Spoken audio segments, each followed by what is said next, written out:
Jadi saya itu punya saudara. Nah, si saudara saya ini punya teman yang sudah dianggap seperti sahabatnya sendiri. Jadi kalau mau cerita apapun itu, dia pasti cerita sama sahabatnya ini. Tapi karena ada kejadian mau pengangkatan di kantornya, tiba-tiba sahabatnya itu membuka semua aib saudara saya. Gitu. Sehingga saudara saya nggak jadi naik jabatan, Ustadz. Nah, jadi ini adalah salah satu trik temannya untuk menjatuhkan saudara saya.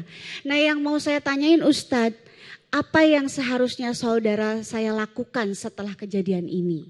Ya, hadirin rahimakumullah. Terima kasih Mbak Email pertanyaannya. Para bunda solihat rahimakumullah.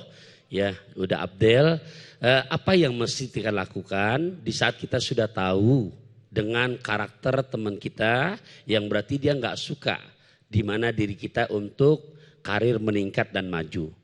Oke, disimpulkan tandai teman yang begini punya sifat munafik. Ya, munafik itu cirinya jadi 3. Idza hadasa kadzaba. Kalau ngomong bohong. Wa idza wa'ada akhlafa. Kalau janji dia gampang mengingkari. Wa idza tumina khana. Dan kalau dia dipercaya, kayak tadi udah cerita tuh, udah merasa kita betul-betul sebagai sahabat sejati sehingga ente tahu akan kekurangan aneh. Nah, ternyata kekurangan itu dijadikan alat untuk bagaimana temannya nggak jadi dilantik. Nah, berarti termasuk khianat. Nah, punya teman yang begini maka cukup sekedar kenal tapi jangan dilanjutkan untuk persahabatannya. Dengki, benci nggak boleh. Mutus silaturahim nggak boleh. Tapi cukup kalau bahasa agama ausatuha, pertengahan aja udah. Nah, itu untuk kedepannya jika menemukan teman yang seperti itu. Dosa Ustaz? Enggak, karena kalau kita deketin makin celaka diri kita. Gitu. Tapi ngilangin rasa gedeknya gimana? Tuh gedek banget Ustaz. Maksudnya itu udah percaya ya cerita-cerita kayak orang nusuk dari belakang gitu. Nah, udah emosi itu manusiawi. Tapi kalau udah bahasa gedek itu udah masuk bagian penyakit hati. Namanya hasad.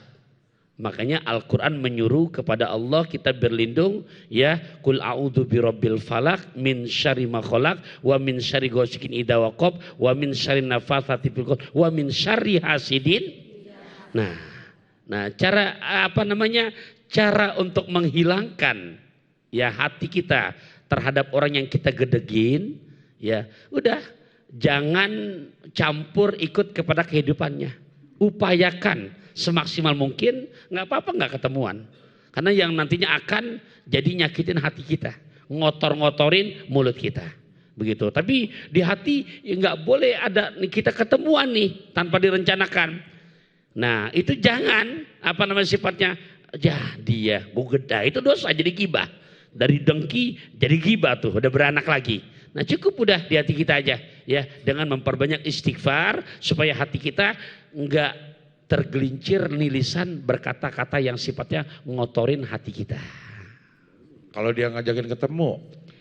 Nah itu Ustaz, gimana? Kalau kitanya nggak mau disebutnya nggak mau temenan lagi, nggak minta maaf cina gitu. Gimana Ustaz? Untuk ketemu yang demikian, Nabi ketemu dengan orang yang membunuh pamannya Sayyidina Hamzah, Waqsi dan Hindun. Nabi itu manusiawinya sangat nggak hilang-hilang tuh keselnya gitu kan. Kenapa? Karena seorang Sayyidina Hamzah pamannya yang Nabi lihat udah dalam kondisi tersungkur, dibelah dadanya, diambil jantungnya, digigit, dilepehkan lagi. Bayangin seorang ponakan yang paman betul-betul sayang sama ponakan dan pamannya diperlakukan dengan demikian. Di saat Fathul Mekah datang tuh orang untuk masuk Islam. Kalau Nabi bilang aku gak terima Islam kamu, Nabi berarti pendendam. Nah ini yang gak boleh, sifat hasad. Karena di saat kita punya sifat hasad akan memakan kebaikan-kebaikan kita. Doa jadi gak dikabul. kebaikan kita jadi termakan. Dan yang paling cepat efek penyakit hati akan muncul penyakit-penyakit johir. Darah tinggi, kolesterol. Kenapa? Karena hati kita tuh. Nah gimana Ustaz? Kalau diajak ketemuan, cukup di saat dia WhatsApp yang memang perlu minta, udah saya maafkan. Tapi boleh, Nabi mengatakan, apa kata Rasulullah? Aku terima keislaman kamu. Tapi maafkan ya Wasi, kalau sampai akhir hayatku, aku nggak berjumpa lagi dengan kamu.